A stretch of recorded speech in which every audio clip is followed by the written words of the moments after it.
மூன்றாவது கலாத்தியருக்கு எழுதின நிருபம் அதனுடைய 6வது அதிகாரம்.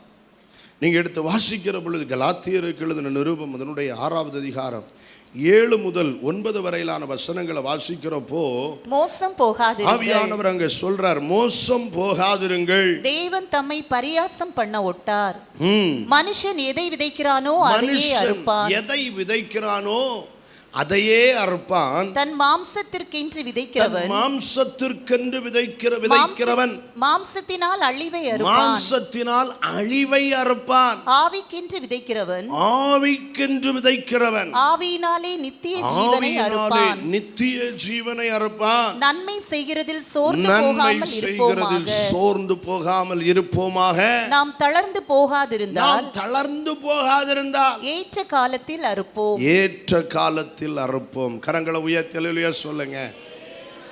இங்க ஒரு விதையை குறித்து சொல்லப்பட்டிருக்கு, நன்மை என்னும் விதை. நன்மை என்னும் விதை. இந்த நன்மை என்கிற விதை ஆவியினால் விதைக்கிற விதை. இந்த விதை ஏற்ற காலத்தில் அறுவடையை தருகிற விதை. ஆமென். நல்லா கவனிங்க. ஆண்டவர் சொல்லி இருக்கிறார், கர்த்தருக்கு ஸ்தோத்திரம், நன்மை செய்கிறவர்களாக இருக்க வேண்டும். நாம் நன்மை செய்யணும். நம்ம வாழ்க்கையில் தீமை என்பதே இருக்கக்கூடாது. நன்மை என்பது என் கேரக்டர் அல்ல, தேவன் எனக்கு கொடுத்த விதை. ஆமென். நல்லா கவனிங்க. ஆண்டவர் இன்னைக்கு வாக்கு பண்றாரு, நன்மை என்கிற விதையை நான் அருளப் போகிறேன் என்று சொல்லுகிறார். எத்தனை பேர் விரும்புறீங்க எனக்குள்ள ஒரு நன்மை என்கிற விதை விளட்டும்? ஆமென். அது எனக்கானது மட்டுமில்லை, நான் நிறைய பேருக்கு கொடுக்கத்தக்க ஒரு நன்மை உண்டாகட்டும். ஆமென். நல்ல கரங்களை உயர்த்தி அல்லேலூயா சொல்லுங்க. நன்மையை விதைக்கணும். ஆமென். என்னை சந்திக்கிற, என்னை பார்க்கிற, என்னை கடந்து போகிற என் வாழ்க்கை பிரயாணத்தில் ஆமென் என்னை சந்தித்து விடைபெறுகிற எல்லாருக்கும் நான் விதைக்க வேண்டியது நன்மை என்கிற விதை. எத்தனை பேர் ஆமென் சொல்றீங்க?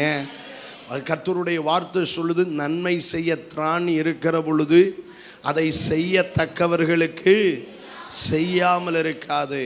நன்மை செய்ய திராணி இருக்கும்போது அதை செய்யாமல் இருப்பது பாவம் என்று சொல்லப்பட்டிருக்கிறது. ஒரே கேள்வியில் இந்த பாயிண்டை விட்டு அடுத்த பகுதிக்கு சொல்றேன். நீங்கள் பிறருக்குள் விதைக்கிறது நன்மையா தீமையா?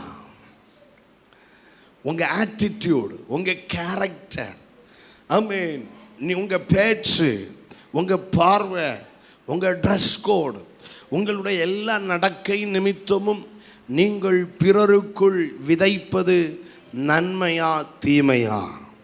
கர்த்தர் இன்னைக்கு சொல்றாரு, என் ஜனத்துக்கு நான் நன்மை என்கிற விதையை கொடுக்க போகிறேன். 4வதாக 2 கொரிந்தியர் 9வது அதிகாரம் அதனுடைய 10வது வசனம். இன்றைக்கு ஆதாரமாய் வாசித்த வசனத்துக்கு வாருங்கள். 2 கொரிந்தியர் அதனுடைய 9வது அதிகாரம் 10வது வசனத்தை வாசிக்கிற பொழுது, விதைக்கிறவனுக்கு விதையையும் புசிக்கிறதற்கு ஆகாரத்தையும் அளிக்கிறவர் உங்களுக்கு விதையை அளித்து அதை பெருக பண்ணி உங்கள் நீதியின் விளைச்சலை வர்த்திக்க செய்வார். இந்த வசனத்தில் ஆவியானவர் எந்த விதையை குறித்து சொல்றாரு? கொரிந்து பட்டணத்தில் இருக்கிற கொரிந்திய சபைக்கு அவர் தருவேன் என்று சொல்லுகிற விதை என்ன அப்படின்னு பார்த்தீங்கன்னா, இந்த விதையை குறித்து 7வது அதிகாரத்தில் சொல்லப்பட்டிருக்கு. 7வது அதிகாரம் 1வது வசனத்தில் வாசிக்கிற பொழுது ஆவியானவர் அங்கே சொல்லித் தர்றார். வாசிங்க. இப்படிப்பட்ட வாக்குத்தத்தங்கள், ஆமென் ஸ்தோத்திரம். 8வது அதிகாரம் 1வது வசனம் வாசிங்க. அன்றியும் சகோதரரே, மக்கதோனியா நாட்டு சபைகளுக்கு தேவன் அளித்த கிருபையை உங்களுக்கு அறிவிக்கிறோம். அவர்கள் மிகுந்த உபத்திரங்களினாலே, அவங்க மக்கதோனியா நாட்டு சபைகள் எப்படி இருந்தாங்க? மிகுந்த உபத்திரவத்தை வசனத்தினால சோதிக்கப்படுகிறவங்களா இருந்தாங்க. கொடிய தரித்திரமுடையவர்களாய் இரண்டாவது இருந்தும் கொடிய தரித்திரமுடையவர்களா இருந்தாங்க. தங்கள் பரிபூரண சந்தோஷத்தினாலே ஆனால் தங்கள் பரிபூரண சந்தோஷத்தினாலே மிகுந்த உதாரத்துவமாய் கொடுக்கிறவர்களா இருந்தாங்க. கரங்களை உயர்த்தி அல்லேலூயா சொல்லுங்க பார்க்கலாம். நீங்க இந்த அதிகாரங்களை 8, 9 அதிகாரங்களை வீட்டில் போய் கொஞ்சம் மெதுவாக ஒவ்வொரு வசனமாக வாசித்து படிக்கணும். எல்லாவற்றையும் விளக்க இங்கே நேரம் போதாது. ஆமென். இங்கே வசனம் சொல்லுகிற பொழுது மக்கெதோனியா நாட்டு சபைகளுக்கு ஒரு கிருபை இருந்துச்சு. அந்த கிருபை என்ன தெரியுமா? மிகுந்த உபத்திரவத்தினால சோதனை.